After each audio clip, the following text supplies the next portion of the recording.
Boa noite, irmãos. A graça e a paz de Jesus a todos e a todas. Essa semana eu estava... Na verdade, foi semana passada. Já estava agendado que eu estaria pregando hoje aqui, eu já sabia desde... Se eu não me engano, foi começo de dezembro que nós montamos a escala de janeiro, então eu já sabia exatamente que seria hoje. E aí, semana passada, ainda não tinha definido sobre o que falar, mas pedindo uma direção a Deus, e eu estava em casa estudando, estava em casa lendo, e eu tenho o costume de ler, leio bastante coisa. E eu estava lendo um livro que eu ganhei, de um sobrinho, e algumas coisas, às vezes, que a gente lê, despertam a gente de alguma forma, trazem, assim, uma certa reflexão para a gente. E foi justamente isso que me levou a pensar com vocês hoje, o tema que foi até veiculado, né, nas nossas mídias durante a semana. Conhecer-te, ó conhecedor de mim. Eu vou estar lendo com vocês um verso da palavra para nós darmos início, mas nós não vamos nos deter somente a esse verso, nós vamos começar com ele e vamos dar um passeio por outras passagens da Bíblia. Vamos ficar de pé, eu convido vocês, nós vamos estar lendo no livro de Jó, no Salmo 42, verso 5, eu vou ler na nova tradução na linguagem de hoje, e diz assim o texto. Muito conhecido, aliás, por nós. Antes eu te conhecia só por ouvir falar, mas agora eu te vejo com os meus próprios olhos. Vamos falar todos juntos esse verso? Todos juntos. Antes eu... Mas agora... Amém? Feche seus olhos. Pai, fala aos nossos corações nessa noite, Pai. Como Tu já tem falado, Deus... Falou comigo, Pai, que Tu também tenha a liberdade de falar a cada um dos meus irmãos, aqueles que estão aqui, aqueles que estão ao alcance da transmissão. Tenha a liberdade, Espírito Santo, de comunicar a nós, ó Deus, realmente o que Tu quer, ó Deus, falar conosco. Obrigado por tudo, em nome de Jesus. Amém, Deus. Pode sentar, irmãos. O livro que eu estava lendo foi o livro... Inteligência Humilhada, do pastor Jonas Madureira.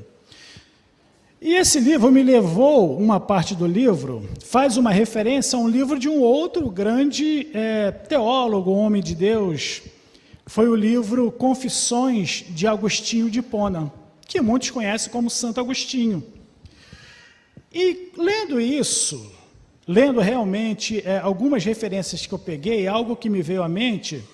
foi que o Espírito Santo de Deus, nós sabemos claramente, ele inspirou homens a escreverem a Bíblia, correto? A Bíblia chegou até nós por causa de homens inspirados por Deus, que em determinado momento registraram aquilo que Deus, que o Espírito Santo falava com eles.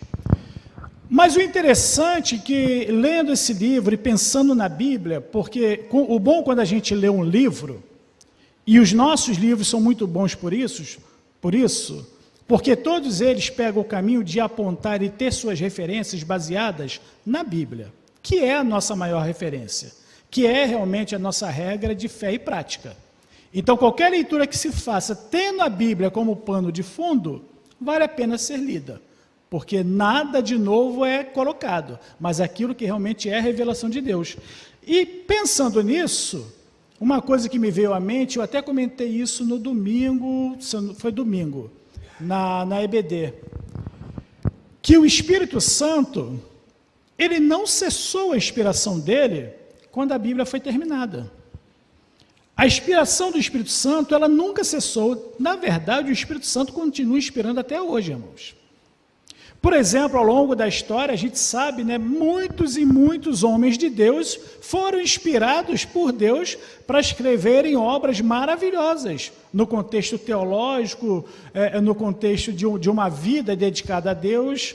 A gente poderia citar vários, Karl Barth, Oscar Cullmann, Moltmann, Martin Lloyd, que fez um trabalho magnífico com relação ao Sermão do Monte, o próprio Agostinho.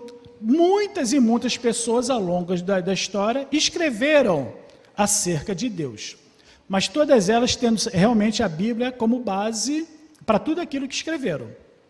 Eu falei de alguns bem antigos, apesar que Lloyd não é tanto, mas alguns muito recentes também. Por exemplo, muito conhecido no nosso meio, Russell Shedd. Quanta coisa boa Shedd escreveu. Quem inspirou ele a escrever, se não o Espírito Santo de Deus? O próprio Jonas Madureira, que eu estava lendo. Nós estamos estudando na EBD o resumo do livro do pastor Edson Queiroz. E quanta inspiração o pastor Edson Queiroz teve para escrever aquele livro, né, José? E quantos livros do pastor Edson Queiroz nós já tivemos acesso, que com certeza não há como não dizer que não foi o Espírito Santo que o inspirou. Porque o Espírito Santo, ele continua inspirando. Por exemplo, o Espírito Santo inspira até hoje pregadores, e sempre inspirou.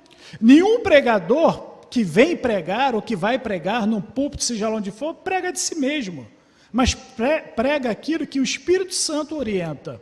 A gente tem exemplos, por exemplo, depois da Reforma, depois da Idade Média, John Wesley, um dos maiores pregadores da história.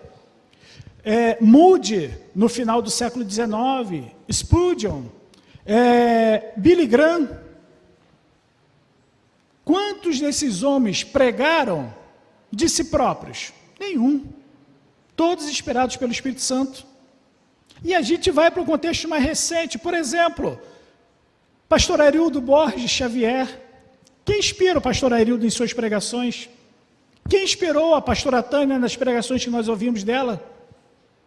Quem me inspira, às vezes, quando eu tenho a oportunidade de pregar para vocês, e tantos pregadores que nós ouvimos, é o mesmo Espírito que um dia inspirou homens a escrever esse livro, que é a nossa regra de fé e prática, é o mesmo que continua inspirando até hoje. E toda inspiração só foi possível porque todos esses que eu citei e os que eu não citei foram homens e mulheres, porque muitas mulheres também escreveram, que um dia se dispuseram a buscar mais e conhecer mais desse Deus.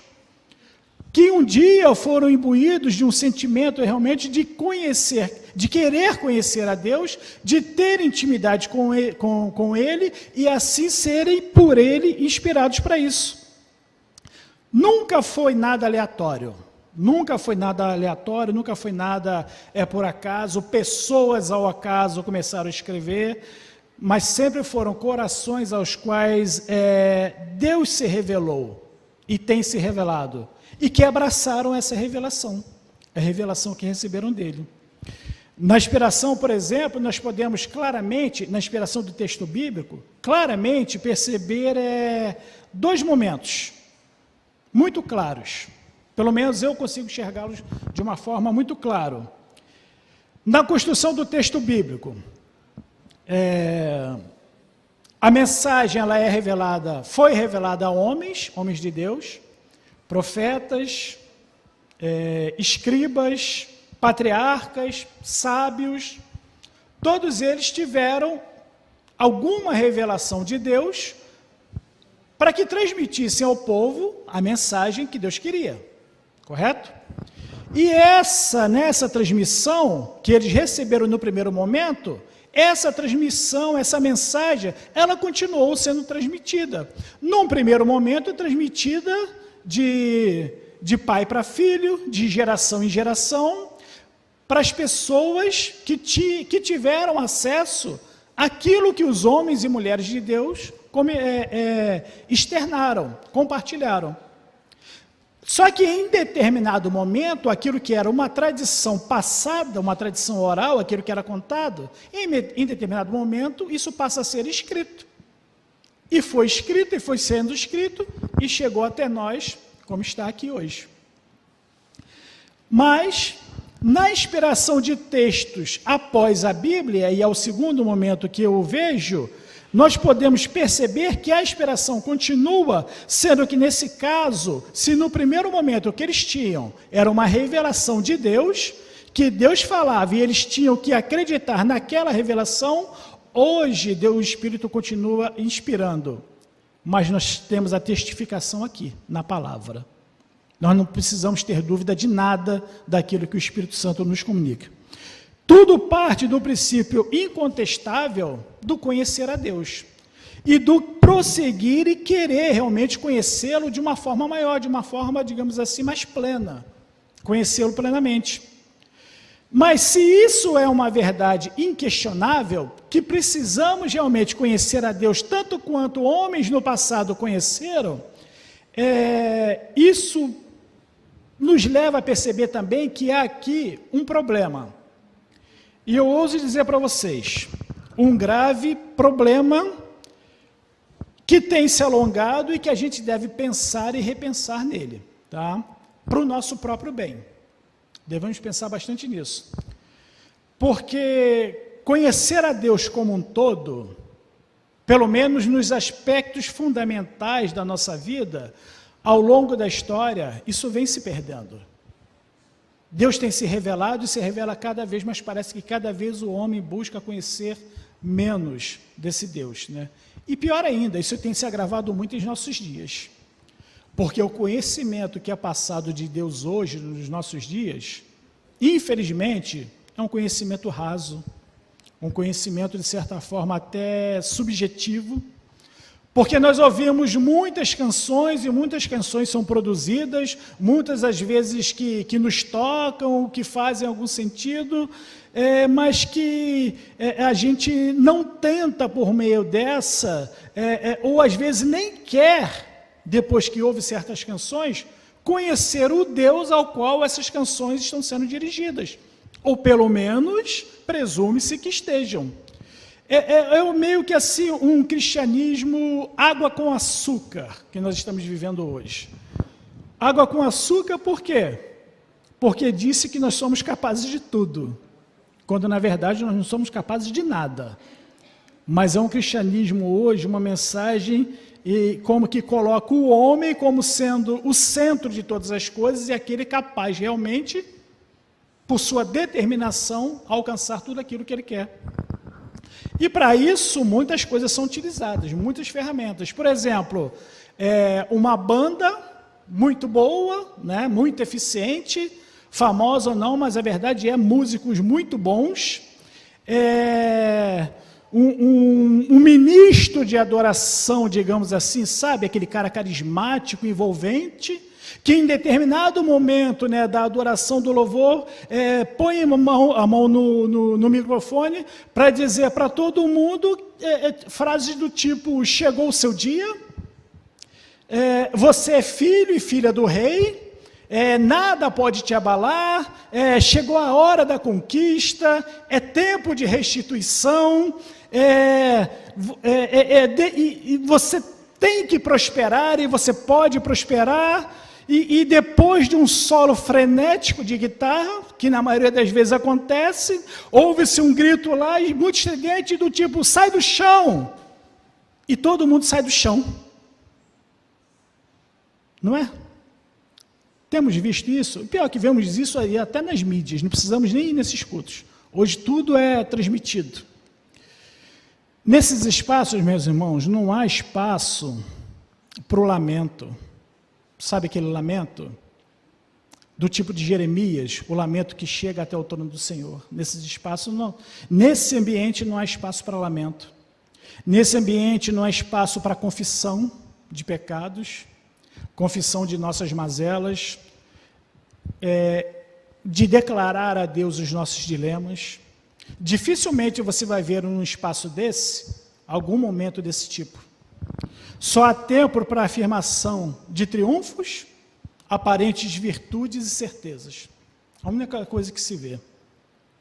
O pastor Paul Washer, pastor batista norte-americano, Certa vez, em uma das pregações, ele fez uma pergunta para a congregação, e a pergunta que ele fez, muito interessante.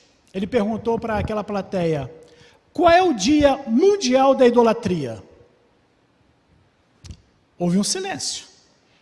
Ninguém foi capaz de responder essa pergunta. Mas só que Paul, ele deu a resposta que ele queria dar com relação a isso, e vou dizer, uma resposta que dói ao coração ouvir. Eu imagino que deve ter doído muito no coração daquelas pessoas.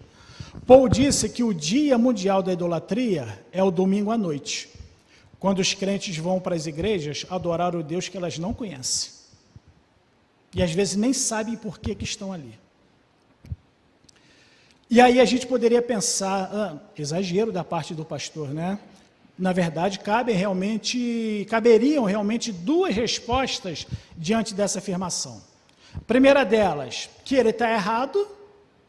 Não, pastor, você está errado. Eu conheço sim o Deus que eu vim adorar. Essa seria uma resposta possível. E parabéns para quem consegue responder dessa maneira. Feliz é aquele que consegue realmente afirmar uma resposta dessa maneira. Mas a segunda resposta possível é mais preocupante. Porque seria mais ou menos assim: eu só sei desse Deus, como Jó, no verso que nós iniciamos a mensagem, no capítulo 42, verso 5, a parte A, onde Jó diz: eu te conhecia só por ouvir falar, mas para por aí. Eu não consigo completar o verso, porque eu nunca vi, porque eu nunca procurei caminhar com ele, então eu só conheço de ouvir falar. E aí a gente olha que isso é preocupante, por quê? Porque conhecer só de ouvir falar, nos cabe realmente uma pergunta muito séria. Você conhece o Deus que você tem servido realmente? Você tem certeza que você conhece esse Deus? Porque mais superficial do que conhecer a Deus apenas por ouvir falar, é conhecer um Deus a partir da perspectiva do que outra pessoa me fala acerca dele. Mas do que outra pessoa me fala acerca dele, e às vezes me fala de um Deus que nada se assemelha ao Deus realmente que eu preciso conhecer. Ao Deus revelado e que se deu a conhecer. Porque se eu não conheço esse Deus, o Deus que me é revelado na palavra, qualquer coisa que me digam acerca de um Deus qualquer, pode soar para mim como verdade. E quantas pessoas são enganadas dessa forma? Adorando tantas coisas aí, que alguém fala que é Deus. Nossos dias estão repletos de mensagens de um pseudo-evangelho, que faz a gente pensar, às vezes a gente ouve, fica pensando, mas quantas dessas realmente são a mensagem do verdadeiro evangelho? Como é que nós conseguimos realmente identificar isso? Lendo o livro do pastor Jonas, e como eu falei, ele faz uma ligação com o livro de Agostinho, o livro 10 das Confissões de Agostinho, Agostinho começa fazendo, nesse livro, exatamente nesse capítulo, nessa parte, ele começa fazendo uma oração. E a oração que eu usei para dar realmente o título à mensagem de hoje.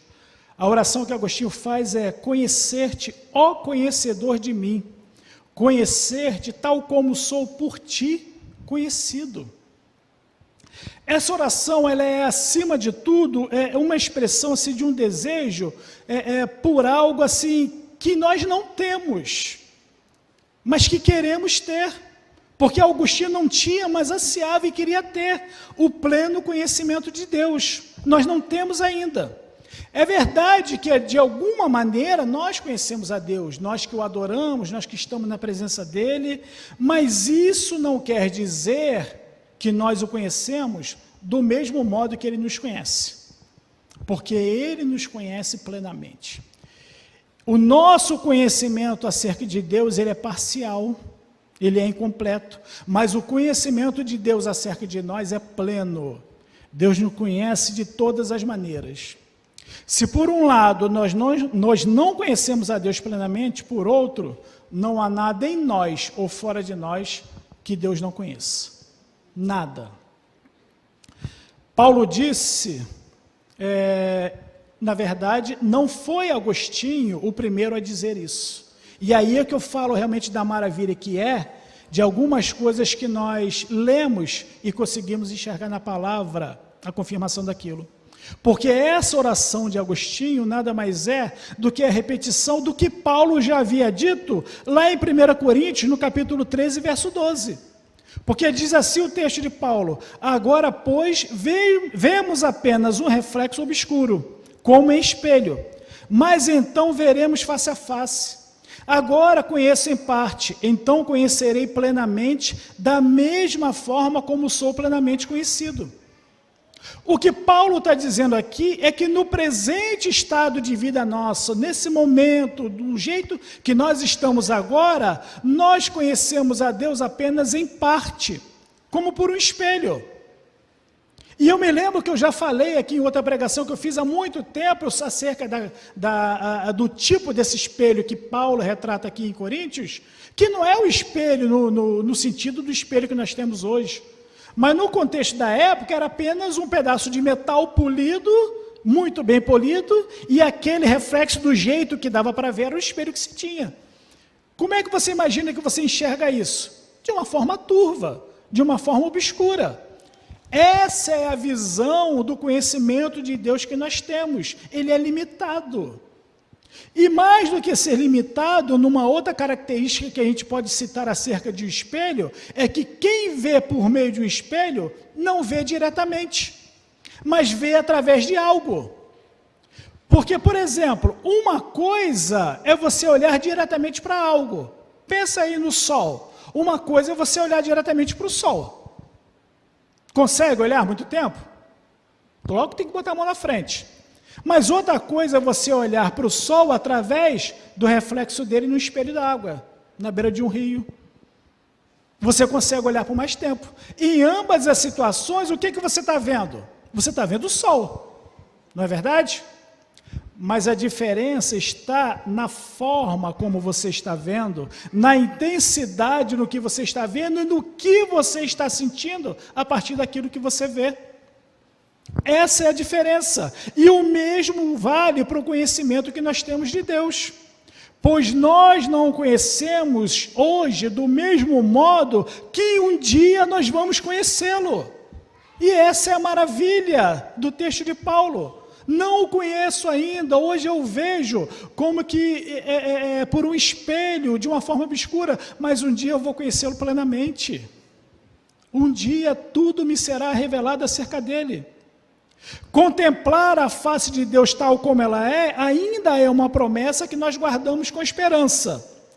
Nós não sentimos tudo ainda que sentiremos em sua presença eternamente, ainda não sentimos. Não sentimos ainda a sua glória, que um dia nós vamos perceber na sua plenitude. Nós não sentimos ainda o seu amor, e o amor que nós sentimos já mudou a nossa vida, né? Mas imagina como estivermos junto dele, sentindo o seu amor em toda a sua plenitude. Conhecer a Deus de forma plena não é algo possível para aqueles que estão no mundo hoje. Não é possível ainda. Tanto não é possível que muitos deixam Deus de lado por coisas infinitamente pequenas, por que não dizer até insignificantes.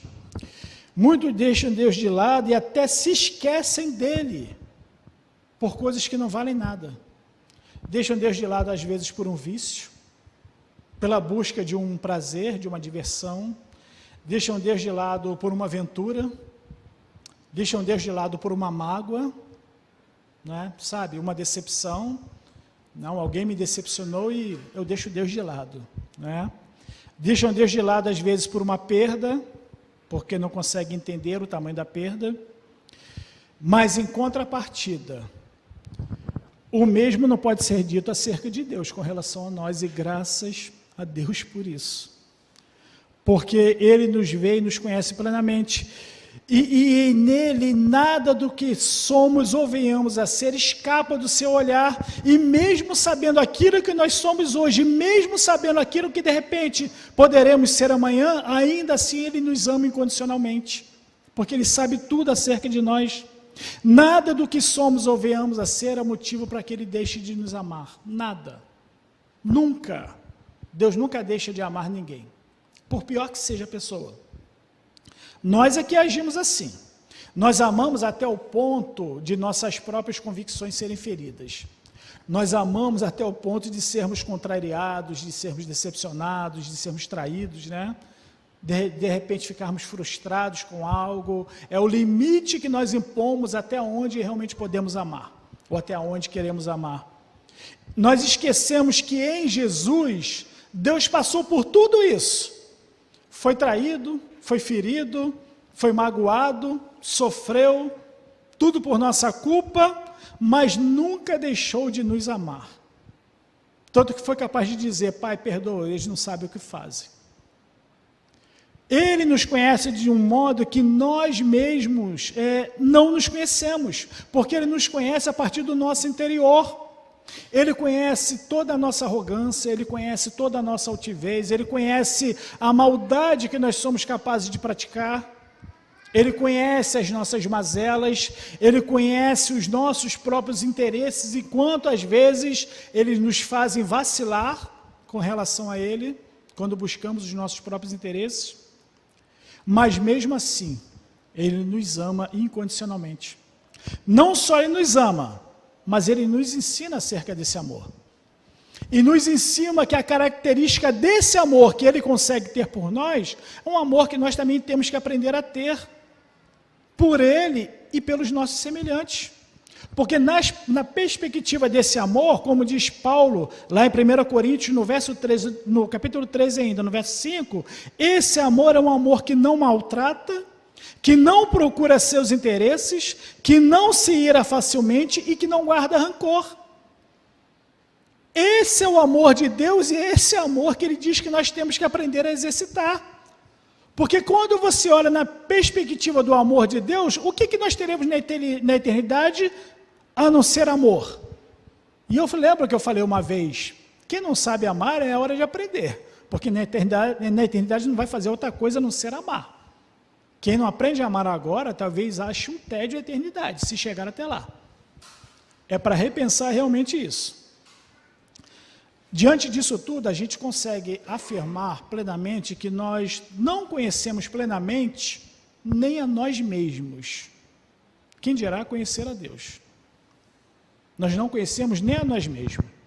Porque, pensa bem, voltando lá para o verso de Paulo, acerca de um espelho. O que você conheceria de você mesmo, na sua aparência, se você passasse a vida toda sem se olhar no espelho?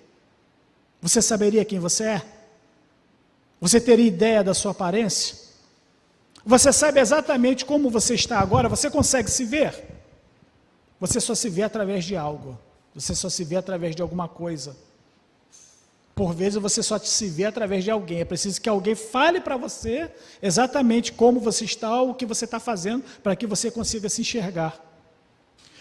É aquela questão, nós somos cegos, sem ser cegos, somos cegos de nós mesmos, daquilo que não sabemos de nós mesmos e não conseguimos enxergar. E aí, cegos a tal ponto de não nos conhecermos no nosso interior. Sabe por que nós não nos conhecemos? Como eu posso afirmar? Por exemplo, você vê uma situação difícil que alguém passa. Há uma situação, seja lá qual for, hipoteticamente falando, seja lá o que for, e você olha a pessoa passando por aquela situação difícil, uma situação às vezes dura, e aí a primeira coisa que vem na mente, eu nem sei o que eu faria se isso daí fosse comigo. Não é? Quantas vezes nós já pensamos isso? E realmente você não sabe mesmo o que você faria se fosse com você, sabe por quê? Porque você não se conhece. E às vezes você tem que passar por determinadas situações para começar a se conhecer. Às vezes tem que passar por coisas assim tão difíceis que você no passado talvez tenha dito, eu não sei o que eu faria, mas é obrigado a passar para aprender realmente o que fazer. E para se descobrir realmente sendo capaz de fazer. Você não sabe quem você é, mas Deus sabe quem você é. Deus te conhece por inteiro. E uma vez que Deus conhece coisas sobre nós que ainda não conhecemos, nós passamos a depender 2 vezes mais da revelação dele para nós e acerca de nós. 2 vezes mais. 2 vezes porque Deus não revela apenas o que dele nós podemos agora conhecer. Que como Paulo vai dizer, né, que nós conhecemos em parte, né? Mas ele revela também algo que somos e que jamais nós descobriríamos por nós mesmos, se não fosse ele a nos revelar. Ele nos revela por seus propósitos e realidades de nosso ser, que permaneceriam talvez completamente desconhecidas para nós, se nós não resolvêssemos em algum momento buscá-lo, buscar conhecê-lo mais. Por exemplo, olhando aqui para o nosso contexto aqui de servos de Deus que somos, a pessoa que se dispõe a pregar. Falando do meu exemplo, eu me lembro claramente, 1997, assistindo um culto,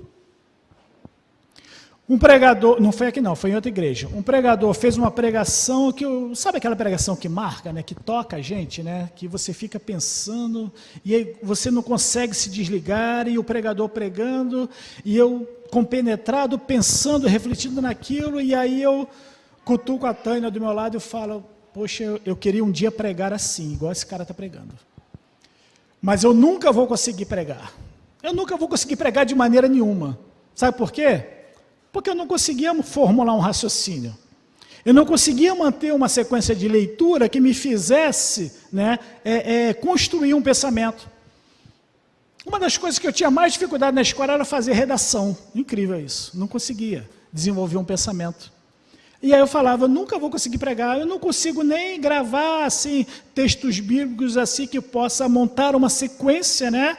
Porque a Bíblia se completa, você pega um texto num determinado capítulo, livro, que vai se completar com outro, muitos séculos à frente, mas eu não conseguia formular esse tipo de raciocínio. E aí eu dizia, eu nunca vou conseguir pregar. Meu irmão, eu vou te falar uma coisa. Você não sabe do que você é capaz, mas Deus sabe. Nós não sabemos do que nós somos capazes e muitas das vezes nós não nos colocamos à disposição de Deus porque não sabemos do que somos capazes, ou pior, nos achamos incapazes. Mas sabe por que a gente pensa isso? Porque não tivemos ainda coragem de perguntar a Deus, Senhor, me mostra o que o Senhor quer de mim. Me mostra o que o Senhor quer que eu seja, me mostra o que eu posso ser, porque a capacidade não é nossa, a capacidade vem dele, mas tem coisas que você é capaz e você nem sabe que é, e não faz porque não pediu a ele ainda que ele te mostre, porque não buscou conhecê-lo ao ponto de ter convicção de que ele pode te mostrar. Se pedirmos, ele mostra, e se mostrar, é para nós usarmos, é para nós fazermos, pode ter certeza disso. Calvino, e eu não sou calvinista, mas Calvino uma vez, ao falar sobre o conhecimento de Deus, ele disse que esse conhecimento de Deus e o de nós mesmos são realidades inseparáveis. Inseparáveis. E se são inseparáveis, a gente consegue perceber realmente que para nos conhecer, nós temos que procurar conhecer a Deus primeiro. Senão não vamos realmente nos esquecer como somos. A gente consegue perceber nisso que o desejo pelo conhecimento pleno de Deus é também desejo pelo pleno conhecimento de nós mesmos. Se torna esse desejo também de nós nos conhecermos. E como esse conhecimento pleno ele ainda não é possível, nem de Deus e nem de nós, entenda bem o que eu estou dizendo. O que nós temos que buscar nesse momento, né, que ainda é possível para nós? Exatamente o que Paulo fala lá no mesmo capítulo de Coríntios, no verso 9, que é conhecer em parte, pois em parte conhecemos. E se nós ficamos maravilhados, né, com esse em parte de Deus que conhecemos, com os lampejos da glória de Deus que experimentamos, com os reflexos desse amor dele que já fazem toda a diferença em nossa vida, imagina quando estivermos perante ele face a face. Que maravilha que vai ser isso. Se a parte que nós conhecemos já muda totalmente a nossa história. Mas, se nós quisermos conhecer em parte aquilo que nós também somos, porque mesmo a nosso respeito, nós também só conhecemos em parte, nós precisamos, então, conhecer em parte quem Deus é, a cada dia, e buscar realmente conhecer quem Ele realmente é, e buscar conhecer cada vez mais. Para que Deus seja conhecido assim, é necessário, primeiramente, crer em Jesus. Primeiramente e unicamente, crer em Jesus o Cristo. Porque Ele é a maior revelação, a verdadeira revelação, o verdadeiro conhecimento que nós podemos ter de Deus. É Jesus. E a palavra testifica isso. Lá em João 14, verso 7 e 11. Eu vou ler, os irmãos me acompanhem. Se vocês realmente me conhecessem, palavras do próprio Jesus, conheceriam também o meu Pai. Já agora vocês o conhecem e o têm visto. Disse Filipe, Senhor, mostra-nos o Pai, e isso nos basta. Jesus respondeu, você não me conhece, Filipe, mesmo depois de eu ter estado com vocês durante tanto tempo? Quem me vê, vê o Pai. Como você pode dizer, mostra-nos o Pai? Você não crê que eu estou no Pai e que o Pai está em mim? As palavras que eu lhes digo não são apenas minhas. Pelo contrário, o Pai que vive em mim está realizando as suas obras. Creio em mim quando digo que estou no Pai e que o Pai está em mim. Ou pelo menos creiam por causa das mesmas obras. Jesus é a maior revelação que nós temos de Deus, porque Jesus é o próprio Deus. Ele mesmo afirma, quem vê a mim, vê ao Pai. E há duas declarações no Novo Testamento, né, que nós não podemos perder de vista quando pensamos nessa perspectiva, quando pensamos sobre essa maior revelação que nós podemos ter de Deus, que é o próprio Jesus. A primeira declaração está lá em Hebreus 1, verso 3, é a declaração de que o Filho é o resplendor da glória de Deus e a expressão exata do seu ser, sustentando todas as coisas por sua palavra poderosa. Depois de ter realizado a purificação dos pecados, ele se assentou à direita da majestade nas alturas. E aí, corroborando com isso, e a maravilha que é a palavra, que ela se completa, Colossenses 1, 15 e 16, que é a declaração de que ele é a imagem do Deus invisível, o primogênito de toda a criação, pois nele foram criadas todas as coisas, nos céus e na terra, as visíveis e as invisíveis, sejam tronos ou soberanias, poderes ou autoridades, todas as coisas foram criadas por ele e para ele. Essas duas passagens, elas mostram claramente o caráter pessoal da revelação por meio de Jesus e que o próprio Jesus já tinha falado acerca de si mesmo. E a Bíblia afirma a maravilha da palavra de Deus, o que nós nos tornamos quando compreendemos Jesus como essa revelação de Deus, quando compreendemos Jesus como sendo o Deus que nos resgata, o Deus que nos salva, o Deus que nos liberta. Está lá em Efésios 4, 22, 24. Quanto à antiga maneira de viver, vocês foram ensinados a despir-se do velho homem, que se corrompe por desejos enganosos, a serem renovados no modo de pensar e a revestir-se do novo homem, criado para ser semelhante a Deus em justiça e em santidade, provenientes da verdade. Isso é acerca de nós, irmãos. Cristo é a máxima revelação que podemos ter de Deus e nos torna novos nele em justiça e em santidade, provenientes da verdade, que ele é a verdade, provenientes dele. Nele nós somos transformados, nele é que nós somos renovados. Este é um conhecimento certo e verdadeiro que nós podemos ter acerca de Deus. O conhecimento que muda a nossa história. Deus é uma pessoa como eu e você, e ele quer ser conhecido por aqueles que ele ama. Deus é pessoa, Deus é pessoal. E tal qual uma pessoa, no contexto de imagem e semelhança relacional, ele quer que tenhamos um relacionamento com ele, um relacionamento verdadeiro. Assim, uma relação de intimidade nasce muito mais do que ser ele apenas o seu Deus, que no contexto, por exemplo, da antiguidade, era tido como algo muito distante. Que no contexto da antiguidade, o contato, o conhecimento de Deus era restrito a uns poucos, que tinham realmente essa autoridade. Vocês lembram lá do véu do templo que se rasga? Quem é que tinha o contato realmente com Deus? Mas só que agora, em Cristo, nós temos esse acesso direto, e em Cristo, Ele se torna seu Pai, Ele se torna seu amigo, Ele se torna sua família. Muito diferente do que era na antiguidade.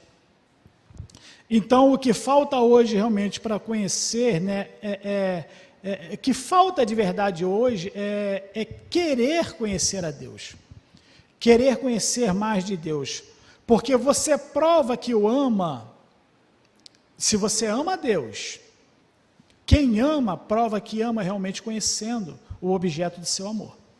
Você prova que ama a Deus querendo conhecer mais a Ele, querendo aprender mais sobre Ele. Nós somos salvos para sempre, eu já falei sobre isso aqui. Nós somos salvos para sempre. E o que que nos mostra que nós temos salvação? O que que nos garante a nossa salvação? Que nos dá essa certeza da nossa salvação? É a certeza que nós temos por meio da fé que experimentamos. E se a fé é a certeza e a esperança daquilo que nós não vemos, nós precisamos então saber e conhecer acerca desse que nós não vemos, mas que pela fé nós cremos. Nós não vemos a Deus, mas pela fé nós cremos e o sentimos dentro de nós. Logo, então, nós precisamos, até a consumação dos séculos, aprender e buscar conhecer mais desse Deus. Nós precisamos aprender cada vez mais, porque como é que eu vou dizer que amo a Deus se eu não quiser aprender sobre Ele? Como amar a Deus se não quiser aprender? Conhecer-te. Essa deve ser realmente a máxima do cristão. Porque amar é conhecer o outro. Conhecer é prova de amor. Ó conhecedor de mim, o único realmente que nos conhece por inteiro e sabe exatamente quem somos. A vida cristã, ela deve ser alicerçada nessa verdade mais que absoluta. Só conhecerei quem sou no momento que eu buscar cada vez mais conhecer a Deus. Enquanto eu não buscar conhecer a Deus, eu não vou conhecer nem a mim mesmo. Não vou saber nem do que eu sou capaz.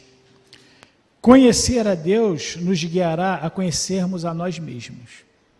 É momento realmente de nós pensarmos nisso. Precisamos conhecer mais e cada vez mais de Deus.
Tudo que eu quero está em ti, toda minha vida eu te entrego,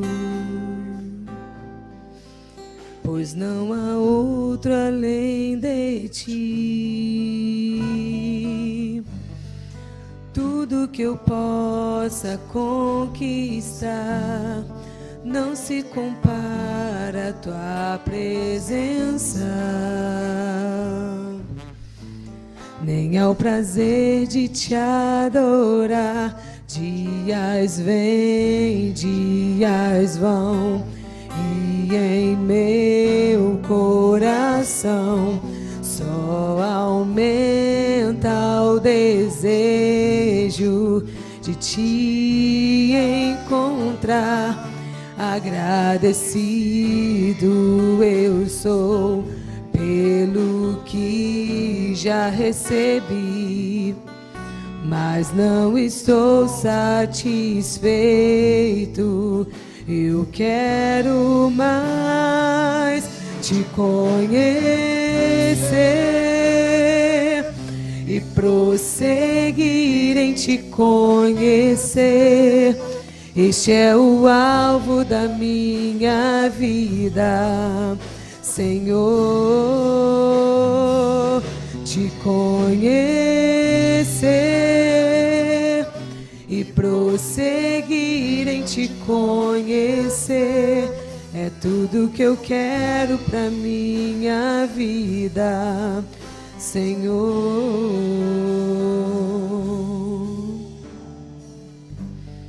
Tudo que eu quero está em ti.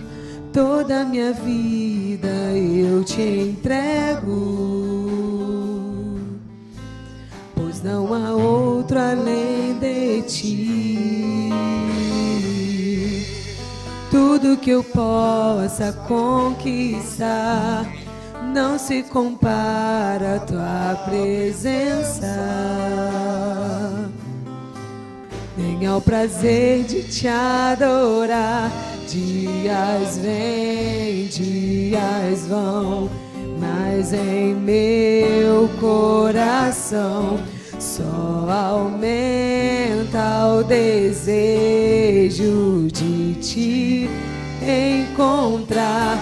Agradecido eu sou pelo que já recebi, mas não estou satisfeito. Eu quero mais te conhecer e prosseguir em te conhecer. Este é o alvo da minha vida, Senhor, te conhecer e prosseguir em te conhecer. É tudo que eu quero pra minha vida, Senhor. Eu quero te ver como nunca te vi, tocar-te, sentir tuas mãos me tocar. Podes fazer em mim o que tens pra fazer. Quero ser segundo teu coração, te conhecer e prosseguir em te conhecer.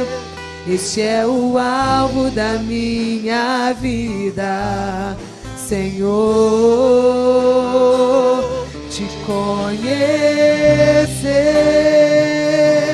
e prosseguir em te conhecer.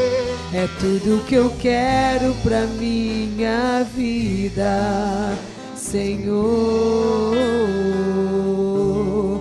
Este é o alvo da minha vida, Senhor. É tudo que eu quero pra minha vida, Senhor.